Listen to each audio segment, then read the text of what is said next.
Jauhi prasangka. Perahu sudah bagus, ada layarnya, ada tiangnya, udah bagus semua, tapi jangan lupa ada rayap yang akan memakan kayunya. Kalau sudah rayap datang memakan kayu, dia akan merusak, menghancurkan, meluluh lantakkan, hancur berkeping. Maka kalau sudah hancur berkeping, apa yang terjadi? Ijtanibu katsiran minadh-dhann, jangan ada prasangka. Inna ba'dadh-dhanni itsmun, karena sebagian prasangka itu adalah dosa.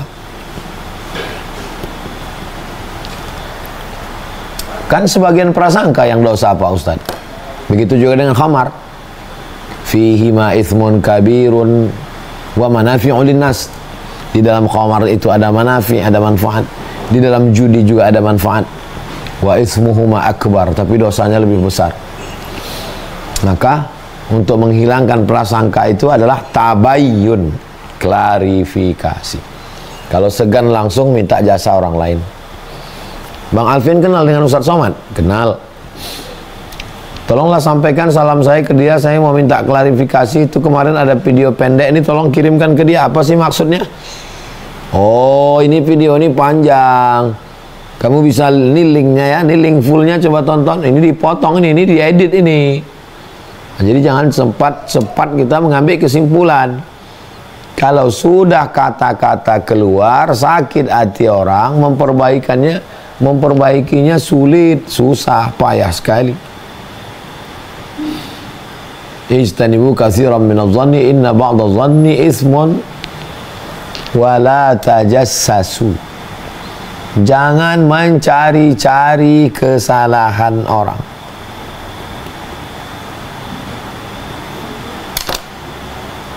Jadi kalau sudah mencari-cari kesalahan orang, lalu kemudian terjerumuslah pada manusia ini tempatnya salah.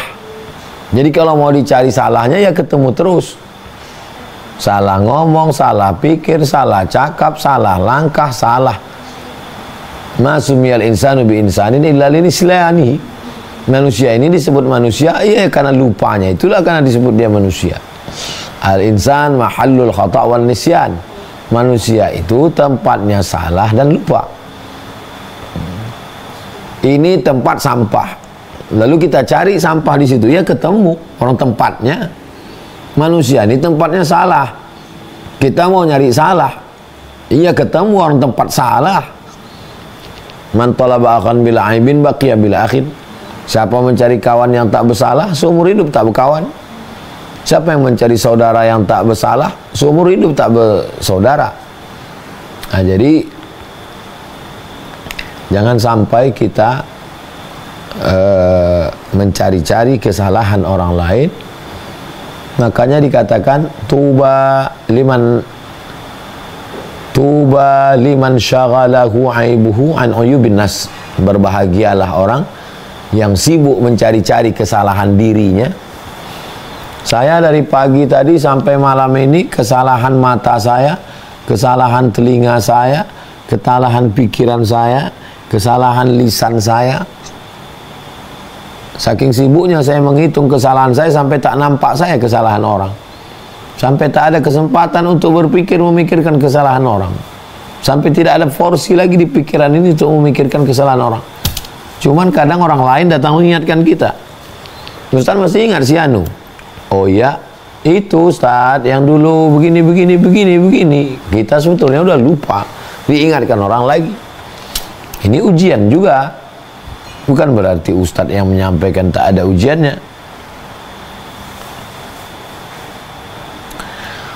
Yang kelima, wala yaghtab ba'dukum ba'dha. Jangan sampai kamu membicarakan aib di belakang orang. Cari dapat, setelah dapat dibicarakan di belakang. Kalau saya dapat aib Bang Alvin, setelah saya dapat, saya bicarakan ke Ustadz Lukman. Seandainya benar, dia menjadi ghibah. Seandainya salah, dia menjadi fitnah. Tidak ada benarnya sama sekali. Cari, dapat. Setelah dapat, lalu kemudian saya bicarakan, Ustaz Lukman, begini. Maka sesungguhnya kebenaran itu menjadi ghibah. Rupanya tidak benar. Tidak benar yang saya sampaikan itu. Menjadi fitnah. Secara hukum polisi, hukum positif, hukum nasional kena. Jadi hampir tidak ada. Sibukkanlah diri kita untuk yang lain. Apa yang mau saya bahas besok tafsir Jalalain, bagaimana menyusun jadwal kajian, bagaimana. Hampir tak ada, tak sempat berpikir. Jadi kalau datang tamu, saya selalu mau apa, tujuan apa, habis itu udah selesai. Karena banyak antrian orang. Pusing kepala kita memikirkan itu. Nah, jadi jangan sampai kita tak tahu apa yang mau dibahas. Jangan sampai kita mati langkah. Ibarat main catur mati langkah, bingung nih apa yang mau dilakukan. Jadi begitulah Allah Subhanahu wa taala. Allah Subhanahu wa taala menjaga hati kita ini bagaimana supaya terus dalam kebaikan. Yang keenam, bagaimana supaya hubungan kita ini baik? Wa ta'awanu 'alal birri wat taqwa. Ta'awanu. Setelah bersihkan dulu. Bersihkan dulu botolnya. Setelah bersih baru dipakai untuk minum. Setelah bersih baru bisa dipakai untuk minum. Bersih dari zon, bersih dari cari-cari kesalahan, bersih dari ribah. Setelah bersih barulah kita bisa wa ta'awanu, tolong menolong. Dalam hal apa? Ta'awanu 'alal birri wat taqwa. Tolong menolong dalam kebaikan, dalam ketakwaan. Wala ta'awanu 'alal ismi wal 'udwan. Jangan tolong menolong pada perbuatan dosa dan permusuhan. Memangnya ada orang yang ngajak ustadz untuk tolong menolong dalam perbuatan dosa? Oh, banyak sekali. Yang ngajak untuk bermusuhan, ya sama, banyak juga. Tawaran-tawaran untuk ngajak memusuhi orang, untuk bermacam-macam. Nah, ini lagi-lagi ujian persaudaraan. Ya, kalau sudah bersaudara, masa kita sanggup untuk melakukan perbuatan yang tak baik? 7. La yu'minu ahadukum hatta yuhibba li akhihi ma yuhibbu li nafsihi. Standar keimanan adalah merasa. Ini udah tolong menolong nih. Tolong menolong bangun masjid, tolong menolong untuk bantu anak yatim, tolong menolong untuk dakwah ke pedalaman, tolong menolong. Sudah ada yang lebih dalam lagi. Tolong menolong ini kan kelihatannya di foto. Wah, tolong menolong, sama-sama jalan. Tapi ada yang lebih dalam lagi. Merasakan perasaan yang sama. Selalu diterjemahkan hadis ini, hatta yuhibba li akhi ma yuhibbu li nafsihi. Mencintai saudaranya seperti mencintai dirinya sendiri. Saya bukan mengkritik ya, tapi bunyi hadis ini bukan begitu. La yu'minu ahadukum hatta yuhibba li akhihi ma yuhibbu li nafsihi. Kamu tidak beriman sampai kamu suka sesuatu itu berada di tangan saudaramu seperti dia berada di tanganmu. Begitu bunyi hadisnya.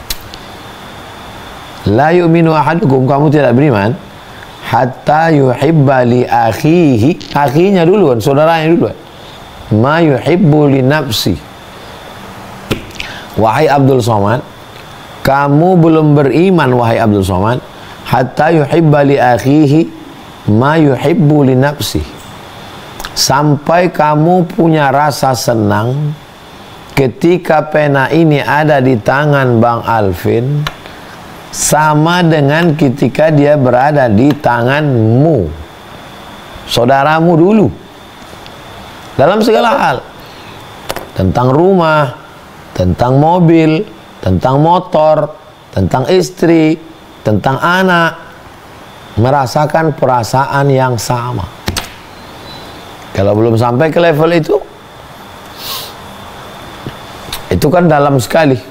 Banyak orang bisa bekerja sama dalam masalah bekerja sama membangun masjid, dalam bekerja sama membangun pondok, dalam hal bekerja sama banyak.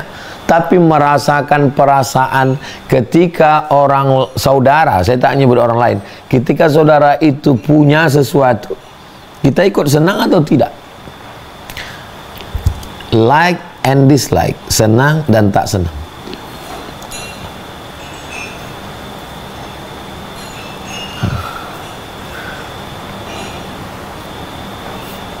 Apakah kita senang atau tidak senang? Senangnya karena apa? Senangnya karena Allah. Oh, berat itu Pak Ustadz. Perasaannya berat. Bercerita tentang perasaan itu kan sesuatu yang tak bisa diceritakan. Tapi kita bisa merasakan ketika orang itu, dari ngobrolnya, dari bicaranya, dari tata keramanya, dari sopan santunnya. Perbuatan kita ini cerminan yang ada di dalam. Apa yang ada di dalam, itulah yang keluar dari ucapan. Itulah yang akan keluar menjadi perbuatan. 1-2 kali kita bisa bohongi dengan berpura-pura, tapi lama-kelamaan akan menjadi kalau istilah orang ketahuan. Nah, kita tidak seperti itu. Yang ke-8, dalam Islam ini kalau kita sudah bersaudara itu, maka kita diajarkan untuk la yabitu syab'anan wajaruhu ila jambihi ja'i'un. Surga direbut karena puasa sunat, babul rayyan. Surga direbut karena mati fisabilillah, babul jihad.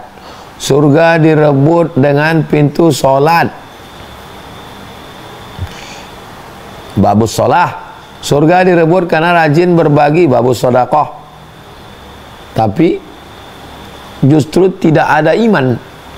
Bagi siapa? Bagi yang tidak peduli kepada saudara. Care, ada kepedulian. La yabitu syab'anan,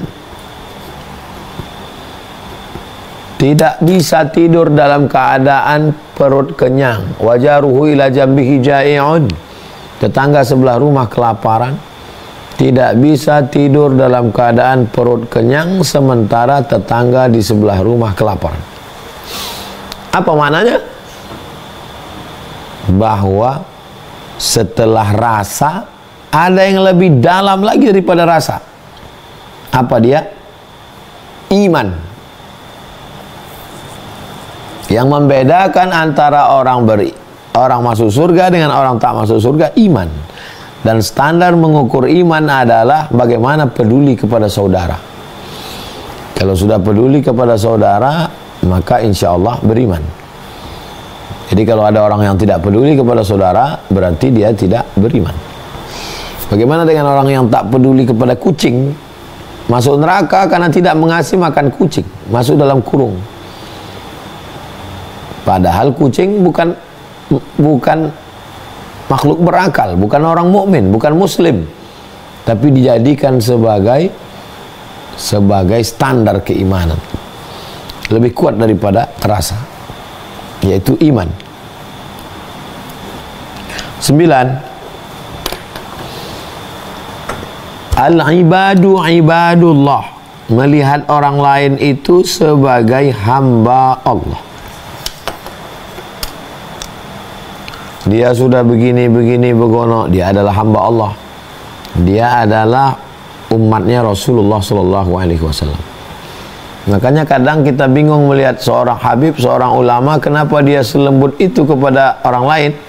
Karena dia memposisikan diri sebagai khadim, pelayan. Saya ini pelayannya Ustadz Somad. Orang yang nggak ngerti, ini kalimatnya hiperbola, ini penjilat, ini ngomongnya gimana. Tapi kalau dia paham, kita ini sesungguhnya adalah pelayannya umat Nabi Muhammad SAW. Kalau saya memposisikan diri sebagai ustadz yang diundang, berarti apa beda saya sama artis? Nauzubillah, mohon maaf. Tapi kalau saya memposisikan diri, saya ini pelayannya umat Nabi Muhammad SAW. Jadi yang saya datangi ini adalah umat Nabi Muhammad SAW. Mudah-mudahan, lagi-lagi sikap kita kepada orang lain itu berdasarkan kita memposisikan diri. Kalau kita lihat ada orang bersikap ke kita, dari cara salamnya, dari cara ngomongnya, itu berarti bagaimana dia memposisikan dirinya terhadap kita. Misalnya kita punya teman, sama-sama satu sekolah, setelah 5-10 tahun jumpa. Menurut kita masih teman yang SD dulu, yang SMP dulu. Tapi menurut dia, aku lebih kaya, aku lebih hebat. Kita tahu apa yang ada di kepalanya itu bagaimana caranya? Bagaimana caranya kita tahu apa yang ada di kepalanya? Dari gaya bicaranya, dari cara meletakkan kakinya. Kalau udah dinaikkannya kakinya satu di depan kita, mengarah pula tapak sepatunya ke muka kita, itu dia tidak lagi memposisikan diri sebagai kawan sekolah dulu, tapi dia udah memposisikan aku atasanmu, aku pejabat, aku. Itu makanya kadang pertemuan reuni, pertemuan menjadi sesuatu yang tidak akrab lagi. Kenapa? Karena sikap berubah dari cara memposisikan diri. Tangan sebelah masuk kantong sebelah. Atau ketika orang masalah ada yang dibuat-buat, itu cerita lain. Dibuat-buat itu kan mungkin mau dekat-dekat pilkada, pilpres. Ini maksudnya yang aneh-aneh kita tak usah bahas. An-nadir kal ma'dum. Sesuatu yang aneh itu enggak dibahas. Ini yang maksudnya yang lumrah, yang memang perlakuan setiap hari. Kita menganggap orang itu ya hamba Allah. Dia ini gini, ya dia hamba Allah, dia ciptaan Allah. Masalah dia melanggar hukum, perbuatannya itu salah. Yang terakhir, yang 10 adalah bahwa keputusan akhir nanti tetap yang memutuskan adalah hakim. Alaihissallahu bi ahkamil hakimin. Keputusan akhirnya tetap berada di tangan hakim, bukan keputusan kita. Di dunia Ustadz Somad yang ngisi kajian, Ustadz Somad yang tablik akbar, Ustadz Somad yang khutbah, Ustadz Somad yang kelihatan berlelah-lelah berdakwah, Ustadz Somad kelihatannya teraniaya, terzalimi. Apakah demikian kata hakim? Enggak tahu kita bocoran hakim. Siapa Allah? Siapa hakim? Alaihissallahu bi ahkamil hakimin. Saya berada di antara dua perasaan. Yang pertama, takut. Takut jangan-jangan saya diponis hakim, ternyata kau riak sum'at, kau sum'ah somad, kau sebetulnya takabur somad, kau sebetulnya na'uzubillah. Tapi di tengah ketakutan itu saya juga punya harapan. Jamaah sekalian, semua pahala tausiah ini mungkin sudah habis karena saya riak, karena saya sum'ah, karena saya takbur. Tapi saya masih berharap bahwa Allah meridhai saya karena doa salah satu dari jamaah ini. Itu kalau saya ucapkan di tablik akbar, itu bukan basa-basi saya. Abdul Somad yang berada di atas pentas ini, yang berada di atas karpet, di atas kursi bersama dengan Bapak Bupati, Gubernur, Wali Kota ini, boleh jadi masuk surganya karena jamaah yang ada di bawah sana, yang di atas rumput, yang kena hujan, yang nggak pakai payung. Kenapa? Karena keputusannya bukan keputusan KPU, bukan keputusan netizen, bukan keputusan siapa yang paling banyak dapat SMS. Ini keputusannya adalah alaihissallahu biahkamil hakimin. Keputusannya itu keputusan dari Allah Subhanahu wa ta'ala. 15 menit. Agaknya itu yang dapat saya sampaikan, Bang Alvin.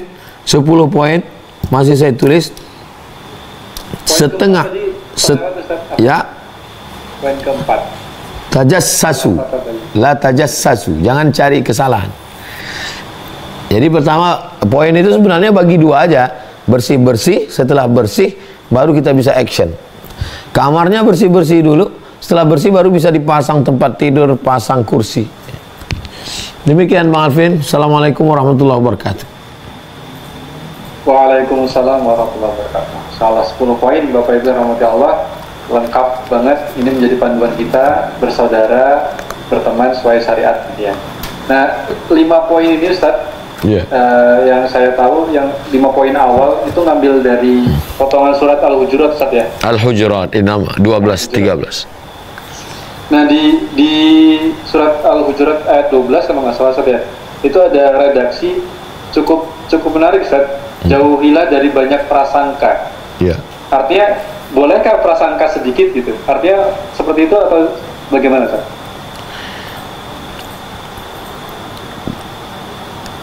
Inna ba'dah, sebagian prasangka itu dosa.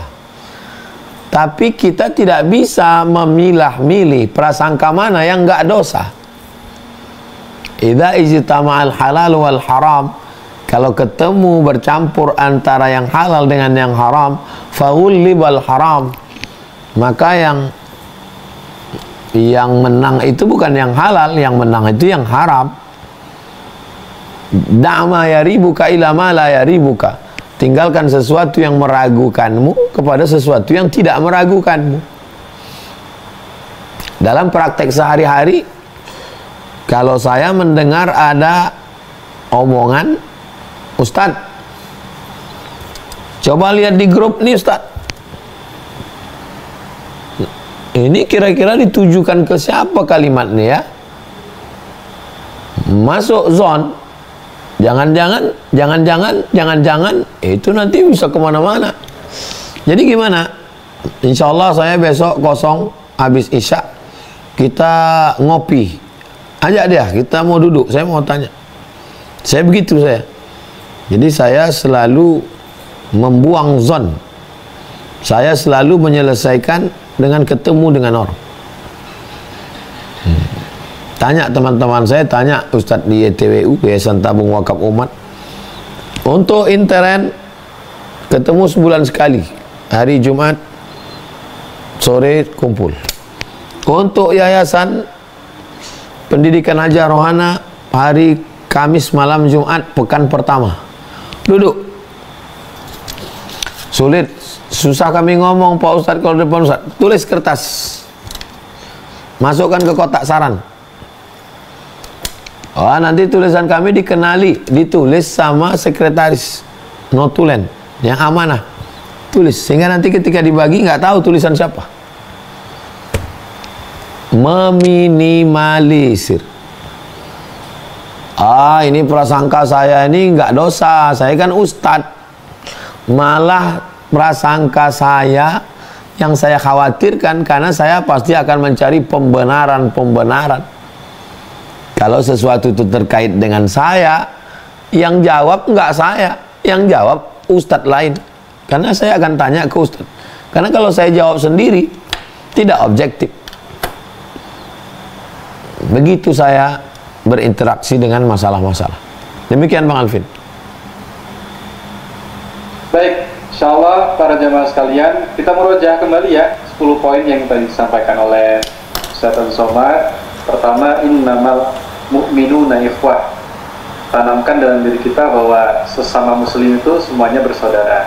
Yang pertama, boleh dicatat poin-poinnya. Yang kedua, faslihu baina akhwaikum, damaikan saudara kita yang berselisih. Yang ketiga, fatabayyanu, tabayun kalau ada saudara kita yang berselisih, klarifikasi gitu ya. Yang keempat, tajassasu, jangan cari kesalahan, jangan cari kesalahan-kesalahan, aib-aib saudara kita. Dan yang kelima, jangan bicarakan aib saudaramu di belakang. Kalau benar dia jadi gibah, kalau tidak benar jadi fitnah. Nah, ini yang kalau sudah bersih, 6 poin ke sampai 10. Yang keenam, ta'awanu 'alal birri wat taqwa, saling tolong menolong dalam kebaikan dan ketakwaan. Yang ketujuh, merasakan persamaan yang sama, perasaan yang sama, merasakan perasaan yang sama. Kita mencintai saudara kita seperti kita mencintai diri kita sendiri. Yang kedelapan, peduli terhadap saudara kita, nggak bisa tidur nyenyak kalau saudara kita masih kelaparan. Kemudian 9, melihat orang lain sebagai hamba Allah. Dan yang terakhir, keputusan terakhir ada di tangan hakim. Baik, jelas ya? Yang tadi ada pertanyaan, berapa poin-poinnya? 10 poin. Nanti kami kirim di grup. Baik Bapak Ibu, kami buka sesi tanya jawab. Sesi tanya jawab untuk para jamaah sekalian sudah bergabung di Zoom pertama ya. Silakan raise hand, angkat tangan begitu. Angkat tangannya, kami persilahkan untuk bertanya. Yang pertama Ibu Herlina dari Bogor. Tafadhol Ibu. Open mic-nya ya. Oke, sudah, silakan Ibu. Bismillahirrahmanirrahim. Allahumma sholli ala sayyidina Muhammad wa ala alihi. Terima kasih Ustaz atas waktunya. Izin saya bertanya mengenai begini. Ada satu kalimat yang mengatakan bahwa musuh kita itu adalah yang terdekat. Nah itu bagaimana Ustaz mengenai? Saya pernah mendengar kajian seperti itu gitu. Adalah musuh kita adalah yang terdekat. Terdekat di sini bisa kita berselisih dengan anak, dengan suami, dengan tangga, dengan saudara, seperti itu. Nah, bagaimana kita menyikapinya dalam menyikapinya juga Ustaz. Terima kasih Ustaz atas waktunya. Assalamualaikum. Waalaikumsalam warahmatullahi wabarakatuh.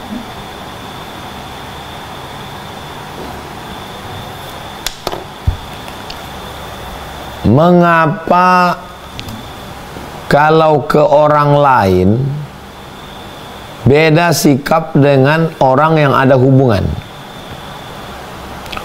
nasab, ayah, ibu, anak, adik, kakak, hubungan musyawarah nikah, istri, suami, ipar, mertua, dengan orang yang tidak ada hubungan sama sekali, lebih akrab, lebih dekat, lebih sopan, lebih. Kenapa beda?